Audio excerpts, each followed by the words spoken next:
जय हिंद साथियों। चलिए, पिछली वीडियो में हमने बता चुके थे प्राचीन भारतीय इतिहास के स्रोत के बारे में, जो पुरातात्विक स्रोत, साहित्यिक स्रोत और विदेशी यात्रियों का विवरण। तो हम यहाँ पे जो है पुरातात्विक स्रोत को जो है कवर कर चुके थे। ठीक है, तो आगे और बढ़ते हैं आज के इस वीडियो में। जैसा कि यहाँ पे देख सकते हैं, अभिलेख भी हम बता चुके हैं। देखिए, अभिलेख के अध्ययन को क्या कहते हैं? एपिग्राफी कहते हैं। और इसी तरह से हम भारतीय पुरातत्व विभाग का जनक सर अलेक्जेंडर कंगिंघम को कहा जाता है। इस तरह से हम आगे बढ़े थे। और हाथी गुफा जैसे यानी कि अभिलेख जो है कलिंग राजा खारवेल जैसे है, जूनागढ़, रुद्रदामन, सुदर्शन झील के बारे में जानकारी देते हैं। इसी तरह से हम सिक्के के बारे में भी जान चुके थे कि सिक्के के बारे में हम जान चुके थे कि सिक्के के अध्ययन को क्या कहते हैं? मुद्रा शास्त्र कहते हैं।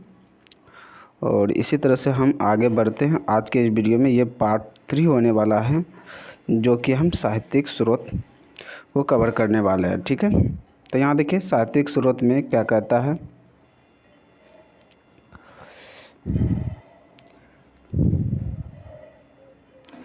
साहित्यिक स्रोत में वैदिक साहित्य के बारे में जानेंगे।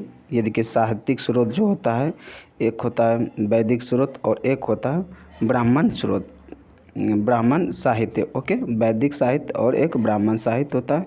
तो पहले हम वैदिक साहित्य के बारे में जानते हैं। तो वैदिक साहित्य के अंतर्गत क्या क्या आते हैं?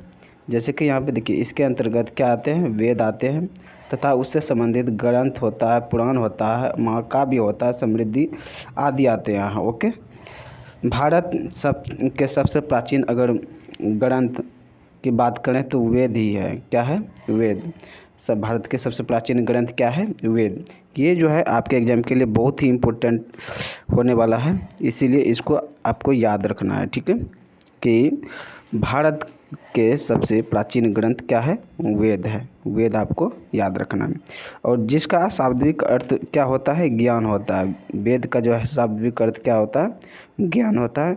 श्रवण परंपरा में सुरक्षित होने के कारण इसे श्रुति भी कहा गया है। क्या कहा गया? श्रुति भी कहा गया है।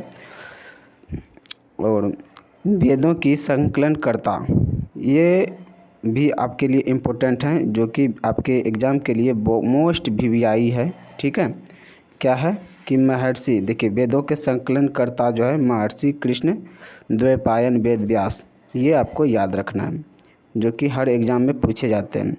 और वेद कितने होते हैं? तो वेद जो होते हैं 4 होते हैं। कौन कौन से? ऋग्वेद, सामवेद, यजुर्वेद तथा अथर्ववेद। ओके, तो हम एक एक करके जानते हैं। जैसे कि ऋग्वेद के बारे में जानते हैं। तो यहाँ पे देखिए ऋग्वेद के बारे में। तो ऋग्वेद जो है ब्राह्मण साहित्य में सबसे प्राचीन ग्रंथ ऋग्वेद है। ब्राह्मण साहित्य में सबसे प्राचीन ग्रंथ क्या है? ऋग्वेद है। कह रहा है कि ऋग्वेद में ऋक का अर्थ, यहाँ देखिए ऋक का अर्थ जो है छंदों तथा चरणों से मुक्त यंत्र। ओके, मुक्त यंत्र होता है। ऋचाओं के क्रमबद्ध ज्ञान के संग्रह को क्या कहते हैं? ऋग्वेद कहा जाता है। ऋचाओं के क्रमबद्ध ज्ञान के संग्रह को क्या कहा जाता है? ऋग्वेद। ऋग्वेद में आप पढ़ेंगे कि 10 मंडल, ओके, और 1028 सूक्त एवं 10,462 ऋचाएँ हैं। जिसमें यहाँ पे कह रहा है कि वेद के ऋचाओं को पढ़ने वाले ऋषि को क्या कहते थे? होत्री कहते थे। ठीक है, और विश्वामित्र द्वारा रचित ऋग्वेद के 3रे मंडल में सूर्य देवता सावित्री को समर्पित प्रसिद्ध गायत्री मंत्र है। ओके, और इसके 9वें मंडल में सोम देवता का उल्लेख किया गया है। याद रखिएगा, इसके जो 9वें मंडल में सोम देवता का उल्लेख किया गया है। ओके, चलिए आगे बढ़ते हैं।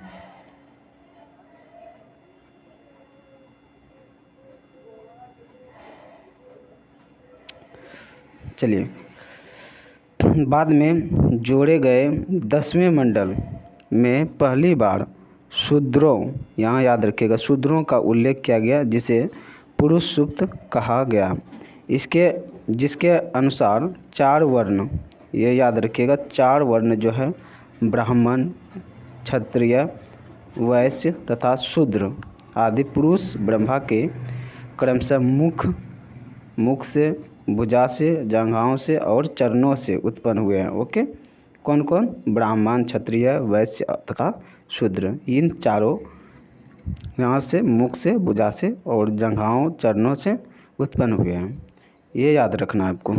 ऋग्वेद में इंद्र के लिए 250 तथा अग्नि के लिए 200 ऋचाएँ की रचना की गई। वामनावतार के 3 पगों के आख्यान का प्राचीनतम स्रोत ऋग्वेद है। ओके, यहीं से इसके जो है स्रोत मिलते हैं। यूनेस्को ने ऋग्वेद के 30 पांडुलिपियों को 2007, ये याद रखिएगा, इम्पोर्टेंट है, में memory of the word register में शामिल किया गया है। ओके, चलिए नेक्स्ट जानते हैं यजुर्वेद के बारे में। यजुर्वेद का अंतर्गत जानते हैं, ठीक है। यजुर्वेद में या देखिए, यजु का अर्थ जो होता है यज्ञ होता है। यजु का अर्थ क्या होता है? यज्ञ। ओके, तो यजुर्वेद में यज्ञों के नियमों, तो देखिए जिसमें यजुर्वेद में क्या क्या है, तो अगर इसका अर्थ होता है यज्ञ, तो यज्ञ के ही बारे में दिया गया रहेगा, ठीक है ना। तो यजुर्वेद में यज्ञों के नियमों एवं विधि विधानों के संकलन मिलता है। वैदिक मंत्रों के संग्रह यजुर्वेद में बताए गए हैं। यह वैदिक अनुष्ठान से संबंधित है। ओके, यजुर्वेद में मंत्रों को उच्चारण करने वाला पुरोहित जो है अर्धर्यु कहलाता है, ठीक है। ऐसा वेद है जो गद्य एवं पद्य दोनों शैली में आता है, ये याद रखना। यजुर्वेद कर्मकांड प्रधान है। ओके, इसके 2 भाग हैं। इसके कितने भाग हैं? 2 भाग है। एक होता है कृष्ण यजुर्वेद, दूसरा है शुक्ल यजुर्वेद। ओके, चलिए नेक्स्ट है सामवेद। अगला जानते हैं सामवेद के बारे में, जिसमें साम का अर्थ होता है ज्ञान या संगीत कहिए, ठीक है। तो संगीत इसका अर्थ होता है, साम का अर्थ संगीत होता है। इसमें मुख्यतः यज्ञों के अवसर पर गाए जाने वाले जो मंत्र होते हैं उनके संकलन है। ओके, इसके मंत्रों को गाने वाला उद्गाता कहलाता है। इसे भारतीय संगीत का जनक भी कहा जाता है, ये याद रखना है। सामवेद को जो है भारतीय संगीत का जनक कहा जाता है। ओके, चलिए आगे देखते हैं। सामवेद में कुल जो है 1875 ऋचाएँ हैं।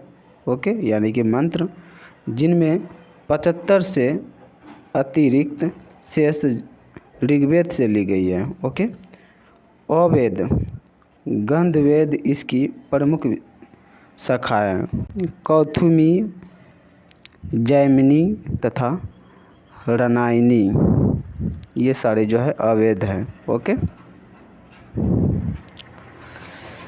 नेक्स्ट है अथर्ववेद। अगला जानते हैं अथर्ववेद के बारे में। तो अथर्वा नामक ऋषि जो थे, इसके प्रथम दृष्टा है।